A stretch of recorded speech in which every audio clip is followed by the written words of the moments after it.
selama pandemi itu kita sakit semua, Mbak, di sini, Mbak. Nah, kita juga kena corona loh, Mbak.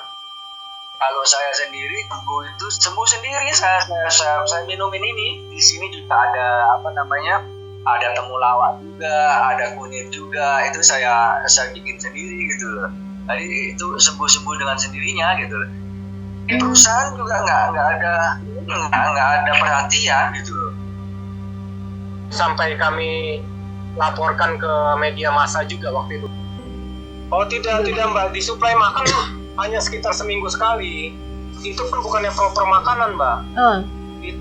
Itu hanya sayur-sayuran yang dikirim ke kami.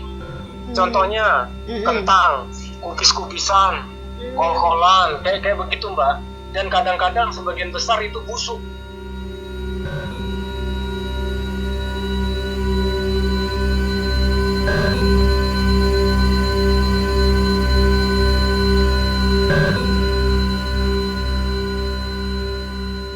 Banyak pekerja migran Indonesia terdampak pandemi COVID-19, seperti dipecat tanpa pesangon hingga bekerja tak diupah. Pemerintah pun dinilai kurang gigih memperjuangkan mereka. Lalu, bagaimana kisah mereka bertahan di tengah gelombang pandemi ini?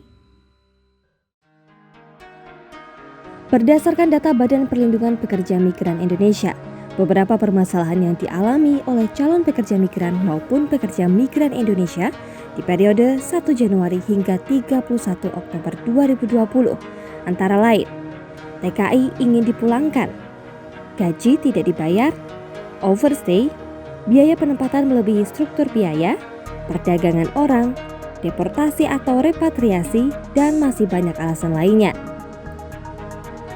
Faktanya, pandemi tak hanya memukul pekerja migran resmi. Mereka yang tak berdokumen juga kesulitan karena tak menjadi prioritas bantuan sosial. Pemerintah Indonesia pun kelimpungan karena pendataannya masih acak-acakan. Sejauh ini, dari 3,7 juta pekerja migran Indonesia yang resmi terdaftar, sebanyak 1.610 mengadukan nasibnya kepada pemerintah. Namun, diperkirakan jumlah yang terdampak jauh lebih besar. Selama Pagebluk, Migrancare mencatat ada 130.729 pekerja migran yang balik ke tanah air sejak Januari hingga Juni 2020. Mereka pulang dengan biaya sendiri atau difasilitasi oleh Badan Perlindungan Pekerja Migran Indonesia maupun Satuan Tugas Penanggulangan COVID-19. Pekerja migran Indonesia itu korban pertama virus corona ini bahkan sebelum menjadi pandemik. Pada akhir April 2020, Human Rights Working Group bersama Serikat Buruh Pekerja Indonesia dan Jaringan Buruh Migran menggelar survei yang mana menemukan sejumlah besar responden mengalami pemutusan hubungan kerja, gaji tidak dibayar, tidak melaporkan kondisi kesehatan karena khawatir ditangkap aparat keamanan karena urusan dokumen, hingga terpaksa bekerja ekstra tanpa tambahan insentif untuk bertahan. Berarti ada gap angka kalau begitu 5,3 juta ya, pekerja migran ini per tahun Indonesia. 5,3 juta gap angka ini kami yakini sebagian besar mereka diberangkatkan secara ilegal. Sehingga otomatis 5,3 juta atau sebagian besar dari 5,3 juta itu nama-namanya tidak ada dalam sistem kita. Kita tidak tahu siapa mereka, dari daerah asal mana, bekerja di negara penempatan mana, kita nggak tahu.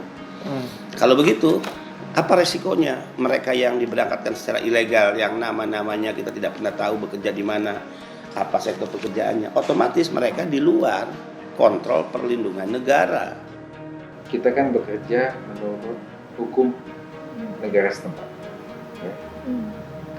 Perwakilan itu dalam dia melakukan tugas-tugasnya itu kan diatur oleh Konvensi Wina 61 dan 63. Kita nggak bisa sama seperti kementerian lembaga ada di dalam negeri, gitu kan? Karena kan kita tamu di sana, kita harus tetap pelunun lah ya, berkoordinasi dengan otoritas setempat.